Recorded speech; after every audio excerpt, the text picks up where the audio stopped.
This video was made with support from my patrons, whose names are on screen now. If you want to, you can join them today and even get access to exclusive content. The link to my Patreon is in the description, so check it out if you're interested. Anyway, on with the show. On the 10th of January 2023, I uploaded a video. It was my first ever fully edited, voiced over, proper video. That video now has over 200,000 views. Since then, I've uploaded 33 more times and gained well over 25,000 subscribers. These are things which I can only be grateful for, and as we approach the end of 2023, I find myself wanting to reflect on what a year it has been. My journey on YouTube so far has been anything but conventional. So what we're going to do in this video is take a look at everything that's happened. The highs, the lows, and everything in between. We've got a lot to cover, but I suppose that I should start with the big question. How did I get into making videos in the first place? My path into making videos full-time was very sudden. Most people start making videos because they want to. They just want to create something fun or interesting and share it with other people. From there, things continue to grow until it eventually becomes their business and they can sustain themselves just by making videos. For me, it was far more calculated. This might surprise some people, but I never had a passion for making videos before I started doing YouTube. I'd never even messed around with Windows Movie Maker or anything like that. But what I did do was spend a lot of time watching YouTube videos, and I'd always imagined what it would be like to make them myself. But without any prior knowledge of how to actually do that, I never bothered. That was until December 2022. Gran Turismo 7 released in March, and as time went on, I found my opinion of the game becoming more and more critical. Some of the issues the game had were just bizarre, and although there were plenty of people criticizing the game at that time, none of them truly reflected how I felt as a longtime fan of the series. Many of the problems seemed to just get ignored to focus on the far more obvious complaints. So, in my head, I imagined a series of videos I would make breaking down every issue I had with GT7. At the same time, I was feeling extremely unfulfilled with my then current job. And ultimately, all of these factors came to a head at the start of December, when I just thought, screw it, I'm actually going to make these videos. At that point, what did I have to lose? So I bought all the equipment I would need, microphone, editing software, etc., and spent my free time making the first video, how they broke car collecting in Gran Turismo 7. And even before I had finished it, I decided that I was going to quit my job and spend my time making videos instead. Because I didn't just want to make one video, I wanted to make several. This was always my plan, and I even said in that first video something along the lines of, this is the first in a line of videos I intend to make about GT7. So it's just as well that after a few days, the video really started to take off. So much so that after the first week, it already had over 50,000 views.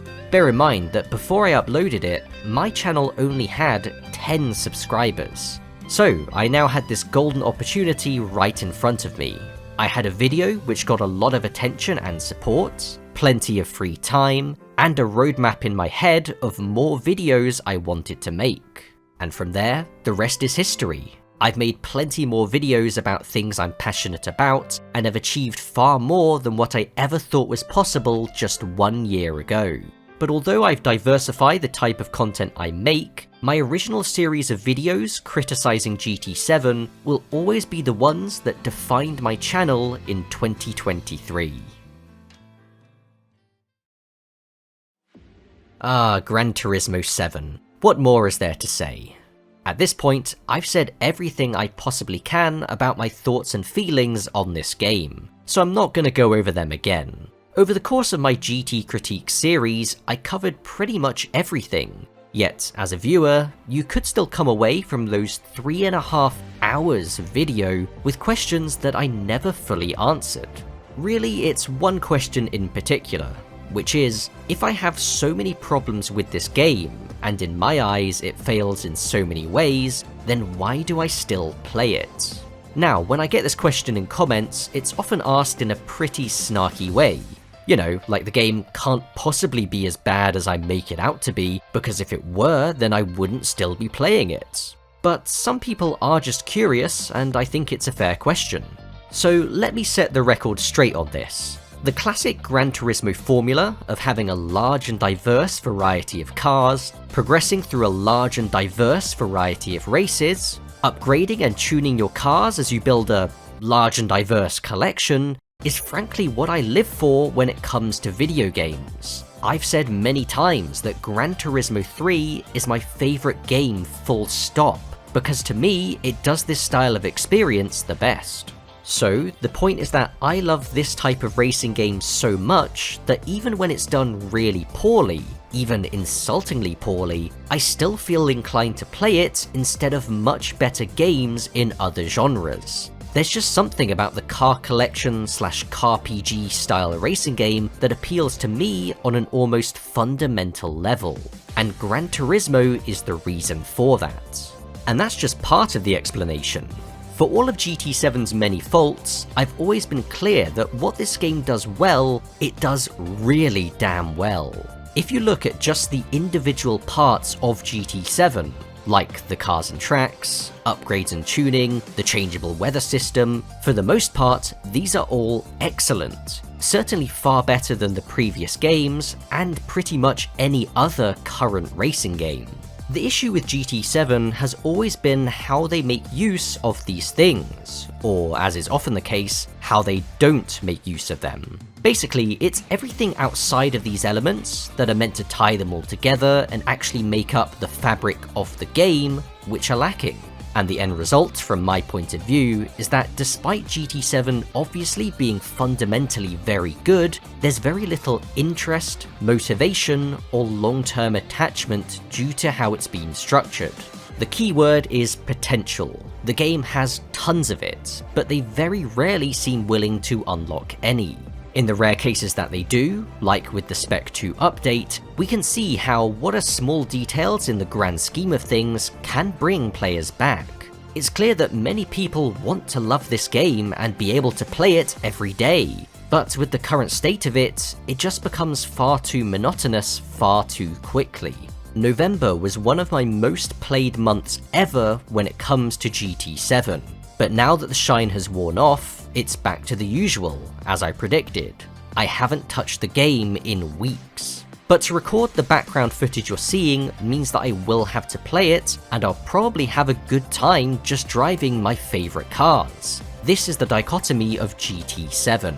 Because despite knowing that I'll have a blast driving my favourite cars, if I didn't have to record this footage, I wouldn't be motivated to actually do that. Motivation matters so much when it comes to these types of games. Merely making the driving enjoyable and the visuals nice and slick is enough to enjoy a simple drive, but not enough on their own to keep players invested in the same way that they were with the older games. So that should explain why I'm so critical of GT7, but have still sunk hundreds of hours into it at the same time.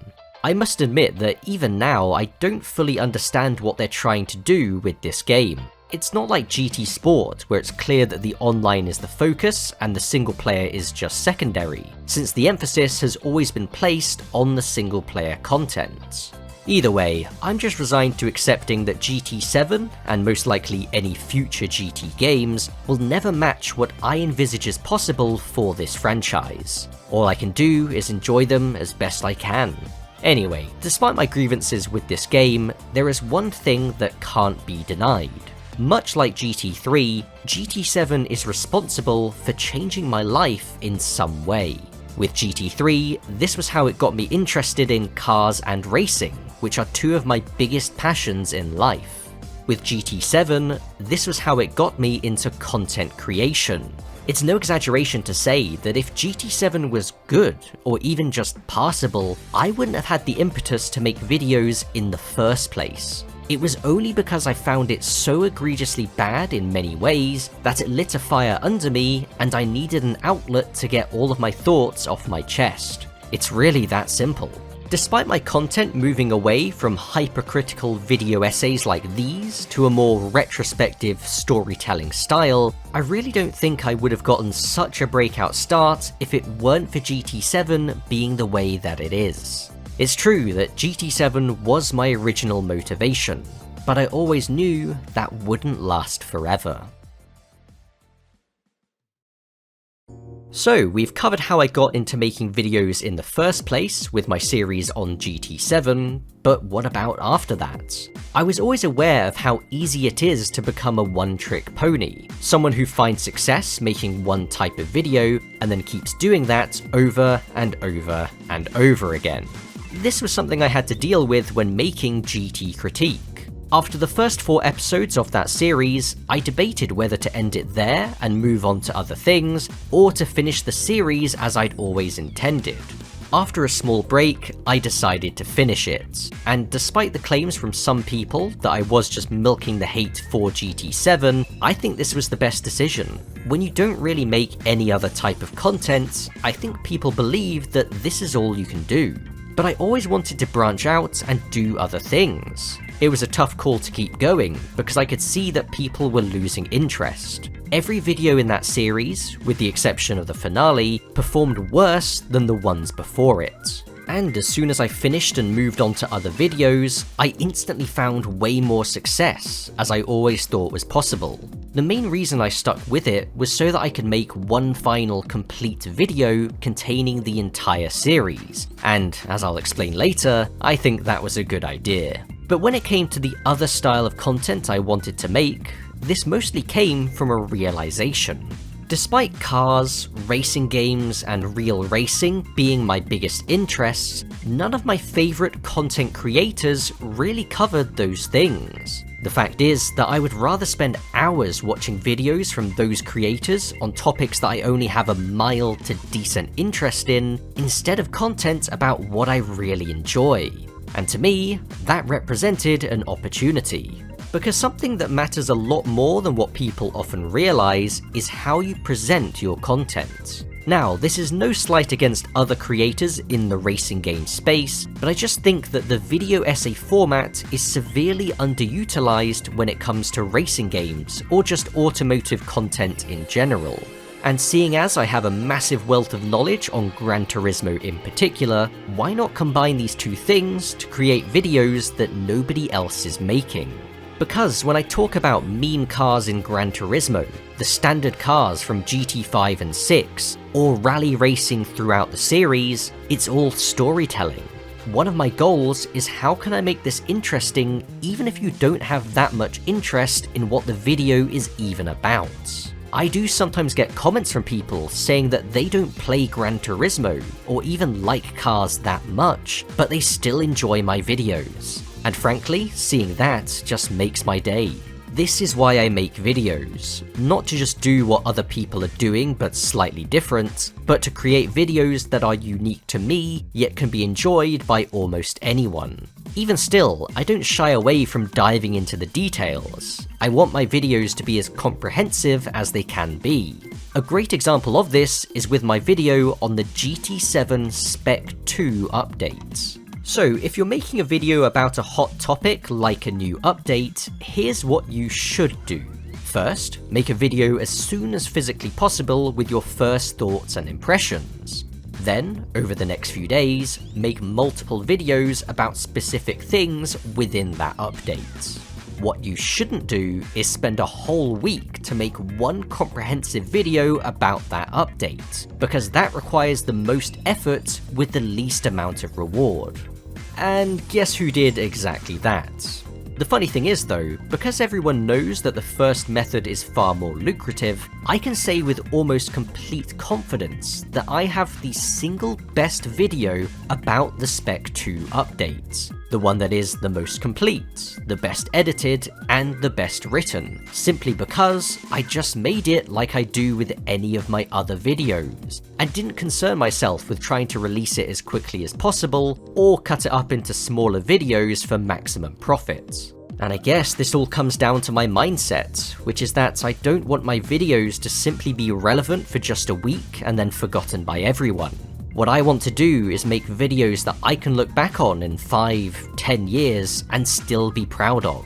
It's a tough balance to find, because working on a 2-week schedule for each video means that I can never be 100% satisfied with the end result.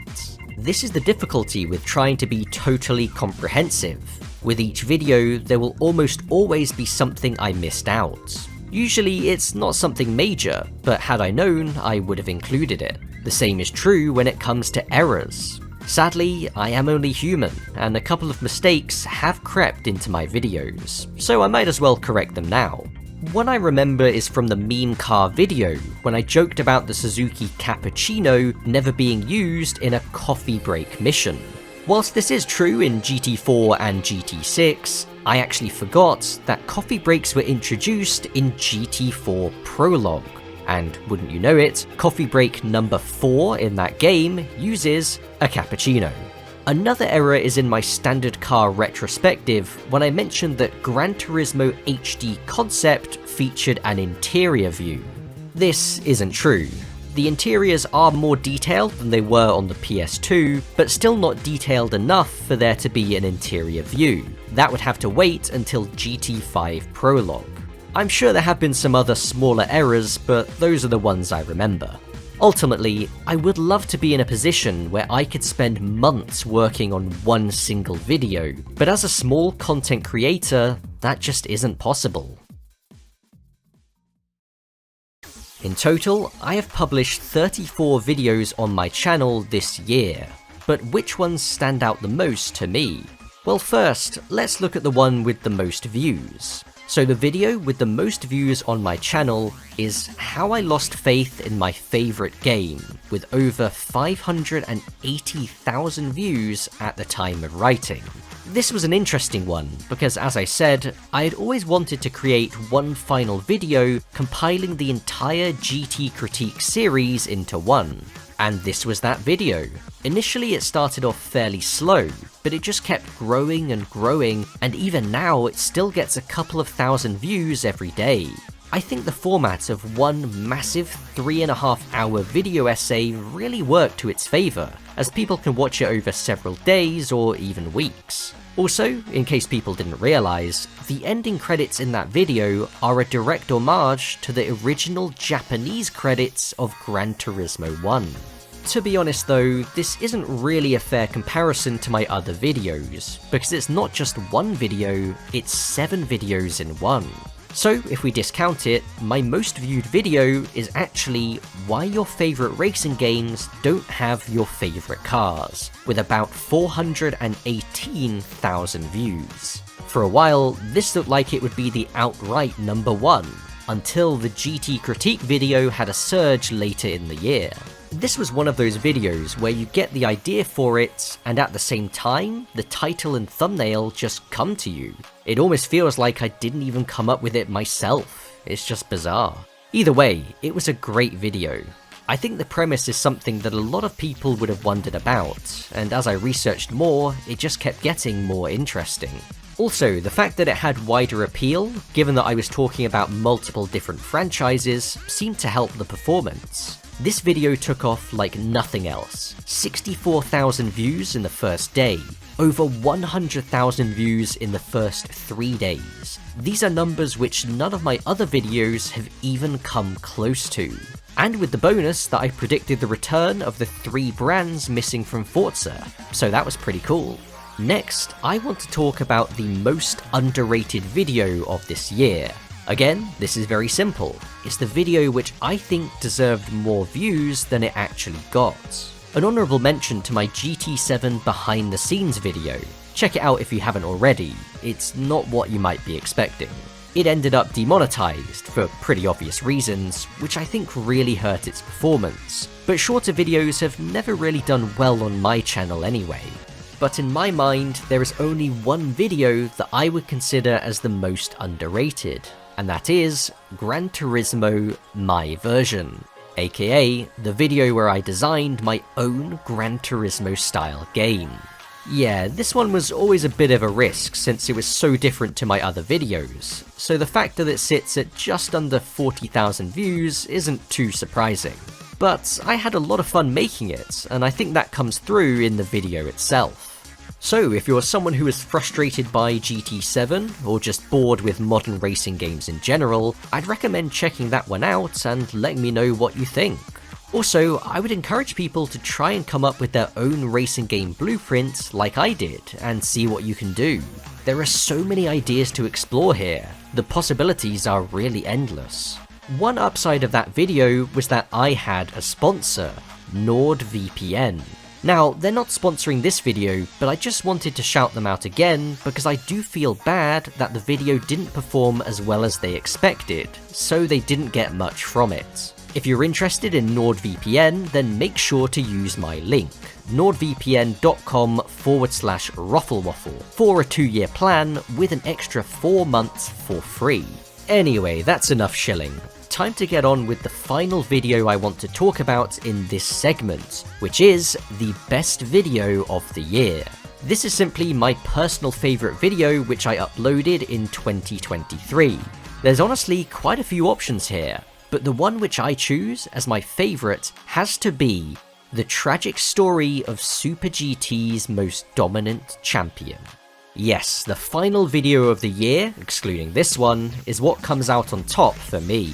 Now maybe there is a little bit of recency bias at play, but I just want to mention that this video was originally finished a long time ago.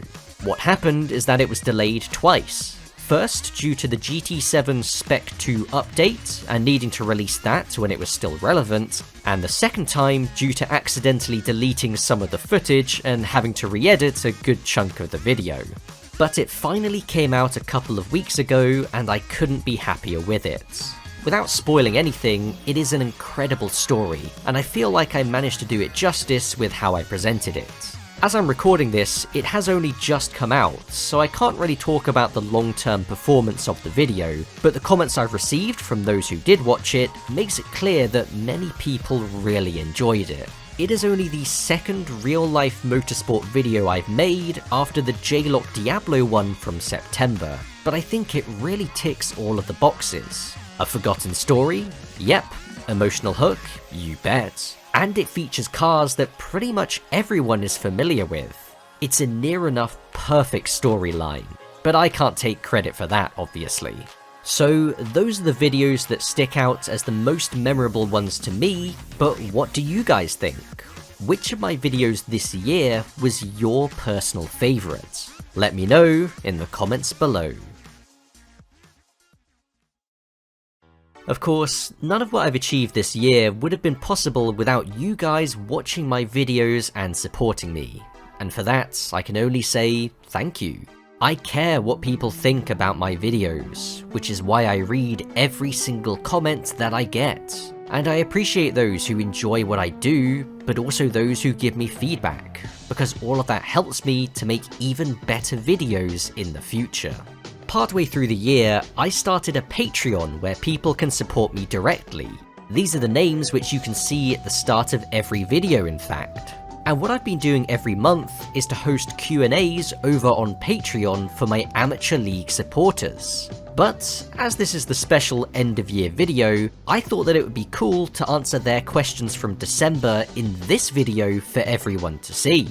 So, let's get started. First, we have Ford Terminator with a few questions. With the state of GT7 as it is, nearly 2 years post-launch, and the way PD acts regarding it, do you see yourself getting involved with the next GT? In some capacity, sure, but regardless of what they do, don't expect me to be making a 3.5-hour series breaking down the game. With Polyphony, you can always guarantee that certain things about the game will be very good, and I see no reason why that won't also be true for Gran Turismo 8. Like I said before with GT7, I'm at the point now where I'm accepting the issues, accepting that very little will really change, and just trying to find my own enjoyment from the game however I can. And as I don't see the situation changing anytime soon, that's the mindset I'll take into any future GT titles as well. Okay, next. What is, in your opinion, your favourite racing game besides GT3? Ah, well, that's an easy one. GT4. I think some people got the impression that I resent GT4 simply because I don't worship the ground it walks on. It's true that I have gripes with it in terms of its overall structure and meaningful improvements over GT3, but there's no denying that it's still a really damn good game. The sheer number of cars, and in particular tracks in the game, is astounding. The track variety is without a doubt my favourite thing about GT4. There's just so many interesting circuits that you can only find in this game. But that's a boring answer. So if we discount Gran Turismo, the next game that comes to mind isn't really a racing game, but I would have to say Grand Theft Auto 4. I really love GTA 4. It opened my eyes to the potential of open world games. The overall story and tone of the game I find impeccable. It has this foreboding, almost eerie feeling which no other GTA game, before or since, really has. Also, not gonna lie, I kinda like the driving physics, with its massive weight transfer and soft suspension, as well as the other things that make it unique, like the crash damage and infamous ragdoll physics. Alright, next question is a bit of a long one, but it boils down to, what do I think about people still labeling GT as a car culture game, when that's not really true anymore and other games do that far better? I think GT is still a car culture game, but it's so warped by Kaz's own lens of what he perceives current car culture to be. Naturally, car culture itself has been influenced by the past GT games. So in some ways it's ended up like Chinese whispers, where the ideas and themes from those past games are still present in GT7, but somewhat twisted to fit a more current narrative. Because they're trying to mirror our current reality, yet don't fully realise or understand the ways in which that reality has been influenced by their own games, and how that, in some ways, contradicts what made aspects of those games enjoyable. The perfect example is with used car prices. How so many of the JDM legends from the 90s have shot up in value because of things like Gran Turismo. Now in GT7, we see the same thing reflected, but having something like a Skyline GTR cost hundreds of thousands of credits kind of defeats the point, and is not the experience that people play Gran Turismo for. In this sense, it's an accurate reflection of the current used car marketplace, but not a reflection of people's wants and desires when it comes to these games. Ford Terminator's final question is simply, what is my favourite car in the series of all time? Now, that's a tough one. There are so many cars that I've enjoyed over the course of these games. But again, if there is one single car that really encapsulates what Gran Turismo means to me, it has to be the first generation Mazda Roadster. As many people know, it was the first car I ever drove in GT3 way back in the day, and who's to say that if I chose the PT Cruiser or the Beetle instead, that I would have enjoyed the game as much as I did. Also, the first gen Roadster, I believe, is the only car that I've owned in every single Gran Turismo game. For me, it's like the baseline. It's what I judge all other cars relative to. So if we're talking about overall influence, there's no doubt that it is my favourite. Now, Dari Nitti asks, what racing wheel do you use for Gran Turismo? And have you been using the same wheel from GT5 to GT7? I use a Thrustmaster T300 RS. I've had it for just over 4 years now, and before that, I only ever played on a standard controller. Frankly, when I picked it up back in 2019, I was awful on it to begin with. My problem was trying to understand the force feedback. I would always try to turn the wheel way too much, too quickly, and just end up understeering off the track. To be honest, even now I still do that slightly, turning the wheel too far and scrubbing the front tyres. So if I ever wanted to race competitively again, then that's a bad habit that I would have to unlearn. It's not something you have to deal with on a pad, since the game smooths out your inputs for you and you can't physically turn beyond the grip of the front tyres. You just flick the stick in a direction and the game sorts it out. The Bat 8138 says, what is your favourite one of the meme cars in the meme car video? My personal favourite is the pink Vitz. If there is one car that I have a particular personal attachment to from that video, it's most likely the Pikes Peak Escudo. Starting off with GT3, for basically as long as I've ever known, I always saw the Escudo as the pinnacle of that game.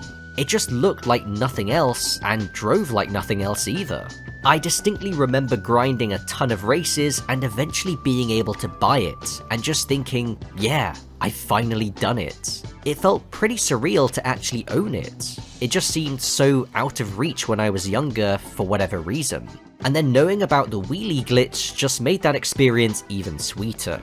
It's the sort of thing that just blows your mind when you're a kid. Good memories. Fusionite Infinite wants to know, what's my view on Polyphony's Tourist Trophy? Does it meet the standards in my eyes of the main GT series, and will we see any content on it in the future? I haven't played Tourist Trophy, but I do intend to get around to it at some point. Of course, the comparison with GT4 can't be avoided, given the similarities, but I am interested in understanding the differences a bit more as well. Of course, there's far less variety in the content compared to GT4, as you would expect, but I'm curious about things like the method of unlocking the bikes, the fact that there's only a max of 3 opponents on the track, and of course being able to fall off the bike. It'll be really interesting to see how all of these things change the experience and how it stacks up to the main Gran Turismo games. And finally, we have a question from Darth Bob 555. One of my favourite videos you've done wasn't actually about GT, but on the J-Lock Diablo. My question is, will you do more videos on motorsport related content outside of GT in the future? As a related question to that, why did you decide that you wanted to make a video on that specific team and car? So Darth Bob obviously asked this before I uploaded my most recent video, but yes, I do plan on making more real-life motorsport content in a sort of documentary style. What I came to realize recently is that I actually have the most fun making those types of videos compared to anything else. The difficulty really is that I'm very particular about the stories I want to cover. I also have to consider the issues with using footage and copyright, so some things are just off limits. But why I chose the J-Lock Diablo in particular, I suppose the same reasoning could apply to my most recent video as well. As you should be able to tell by now, I'm a huge fan of Super GT and of course the JGTC era. But what I think is so unique about it is that so many people are aware of the cars because of games like Gran Turismo, but the specific teams and drivers are far less well known, especially outside of Japan. And of course, the unique storylines that come from that have never really been shown to a Western audience. So I take massive pride in the fact that my 2 videos are the only ones about these respective topics on YouTube, in English anyway. What this means is that I feel a huge responsibility to get them right, to do these stories justice. Because for a lot of people, these will be their first and maybe only exposure to these stories. And when you consider all of that, I guess it's not too surprising that I view them as some of my best work. If it weren't for the most recent one, I'd be tempted to choose the J-Lock Diablo video as my favourite of the year instead.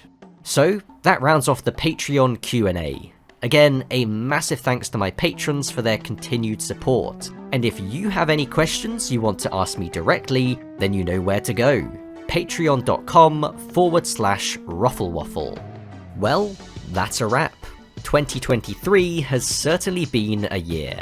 I've only covered a fraction of everything that happened when it came to my channel. I also wrote a couple of articles for racinggames.gg and featured in a couple of other people's videos, all of which will be linked in the description in case you're interested. Some of you may even remember when my channel was hijacked way back in February. Since the start of the year, I basically haven't had any time off from making videos. And combine this with having to deal with quite a lot of stuff since the end of the summer means that I am really looking forward to finally taking a week off. The plan is, there is no plan, just relaxing. And I hope for many of you watching that you're able to do the same. One thing that's certain is that I'll be starting 2024 in a much different position to 2023. And when I come back in January, fully recharged, I'll be determined to make next year even better. So, what's coming in 2024? Well, more of everything. more racing game content, more motorsport content, and of course, more Gran Turismo. So, join me in a couple of weeks' time when we dive into a very timely retrospective. For now, all that's left for me to say is have a good one.